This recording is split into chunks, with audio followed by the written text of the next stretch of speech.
ان کے ان سب لوگوں کے خواب یہ چوتھے نمبر کے خواب تو ہو سکتے ہیں، اوپر کے 3 قسم کے خواب نہیں ہو سکتے۔ یہ شیطان ہے جو ان کے، اگر واقعی انہوں نے دیکھا ہے، ورنہ ہمیں کیا پتہ انہوں نے کیا دیکھا ہے، ہمیں کیا معلوم، انہوں نے تو آ کے کہنا شروع کر دیا، اور وہ قسم بھی کھا رہے ہیں۔ مثال کے میں نے شروع میں کہا قسم کھائیں، قرآن سر پہ اٹھائے اور ہزاروں لاکھوں بھی جمع ہو جائیں اور وہ ایسی بات کریں تو سمجھ لیں شیطان نے ان سب پہ اپنا جال پھینک دیا ہے، بالکل۔ اور آپ بالکل کسی قسم کے دھوکے میں نہ آئیں۔ یہ 4 قسم کے خواب میں نے بتا دیے آپ صلی اللہ علیہ وسلم سے متعلق، اس میں یہ فرق رکھیں، انشاءاللہ کسی کی باتوں میں نہیں آئیں گے۔ اور پھر دوسری بات یہ، وہ شروع میں جو میں نے ایک اصول بتائے تھے چند، اس میں ایک اصول یہ تھا، کسی کا بھی خواب چاہے سچا ہے، صحیح ہے، بالکل صحیح ہے، درست ہے، اور اس خواب میں اسے کوئی ہدایت ملی ہے، کوئی بات اسے پہنچی ہے، تو یاد رکھیں وہ دین نہیں بنے گا، شریعت نہیں بنے گا۔ یہ بھی یاد رکھیے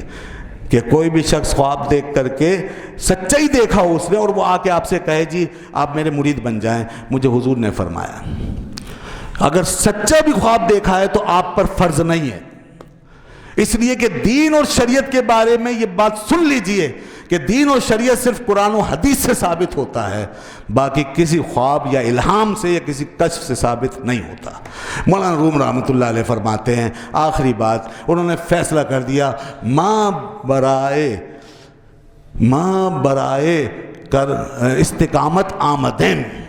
ماں برائے استقامت آمدیم، نئے برائے کشف و کرامت آمدیم۔ ہم استقامت کے لیے آئے ہیں دنیا میں، دین پہ چلنے کے لیے، کشف و کرامت کے لیے نہیں آئے۔ یعنی ہمیں دین پر چلنے کے لیے قرآن و حدیث چاہیے، کشف و کرامت نہیں چاہیے۔ کشف و کرامت کسی کے ساتھ ہے اور دین کے مطابق ہے تو ٹھیک ہے، اور دین کے خلاف ہے تو وہ اپنے پاس رکھے۔ دین پر ہم قرآن و حدیث سے چلیں گے اور اجماع سے چلیں گے، اور بڑے بڑے علماء کے فیصلے جو ہیں، تشریعات، اس سے ہم رہنمائی لیں گے۔ اور وہ فرماتے ہیں اگر کوئی اپنے کشف سے دین پر چلائے تو فرماتے ہیں کشف اورا کفش کن بر سر بزن، اس کے کشف کو جوتی بناؤ اور سر پہ مار دو۔ کوئی اگر اپنے کشف پہ چلائے اور کہے کہ جو میرا کشف ہے یہ اس پہ چلو اور یہ کرو جو میں نے دیکھا ہے، اگر وہ خلاف شرع ہے، غلط ہے، نفسانیت پہ مبنی ہے، دنیا داری پہ مبنی ہے، حرص و حوث پہ مبنی ہے، تو مولانا روم سے بڑا کوئی پیر نہیں ہے۔ انہوں نے فرمایا کہ اس کا کشف لے کر کفش بناؤ، یعنی جوتی، اور اس کے سر پہ مار دو۔ وآخر دعوانا الحمدللہ رب العالمین۔